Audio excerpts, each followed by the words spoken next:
ഇതാണ് അച്ഛൻ ഉറങ്ങാത്ത വീട്. ചന്ദ്ര ബാമോനെ ബാ. ചന്ദ്രേട്ടൻ പൊറോട്ടയും ഇറച്ചിയൊക്കെ തിന്ന ക്ഷീണത്തിൽ അങ്ങനെ ഇരുന്നപ്പോ മയങ്ങിപ്പോയതാണ്. ആണോ?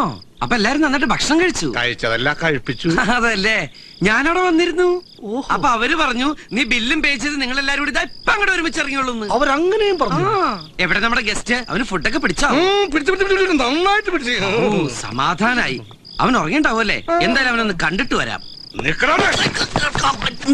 കണ്ടാ ഇതെന്താ ഇന്ത്യയുടെ ഭൂപടോ? അല്ലടാ, എന്റെ കൊടൽമാരുടെ ഫോട്ടോസ്റ്റാറ്റാ. എടാ, നിന്റെ അച്ഛൻ കളപ്പുരക്കൽ രാഘവമേനോനെ ആ കേശവൻ പറ്റിച്ചത് നന്നായി നന്നായി നന്നായി. ചന്ദ്ര, ഇല്ലെങ്കിൽ ആ രാഘവമേനോനെ സ്വന്തം മകനായ നീ പറ്റിക്കും. നീ അത് മടിക്കില്ല, വഞ്ചകനാ. ചന്ദ്ര, നീ എന്താ ഇങ്ങനെയൊക്കെ പറയുന്നേ? ഞാൻ എങ്ങനെ പറഞ്ഞോടാ? ആത്മാർത്ഥ സുഹൃത്തിനെ കശാപ്പുശാലയിലേക്ക് തള്ളിവിട്ട ദുഷ്ടനാ. കശാപ്പുശാലയിലോ? ഞാൻ ഹോട്ടലിലാക്കിട്ടല്ലേ പോയത്. ആ ഹോട്ടലിൽ പിന്നീട് കശാപ്പുശാല ആയത് നീ അറിഞ്ഞില്ലല്ലേ?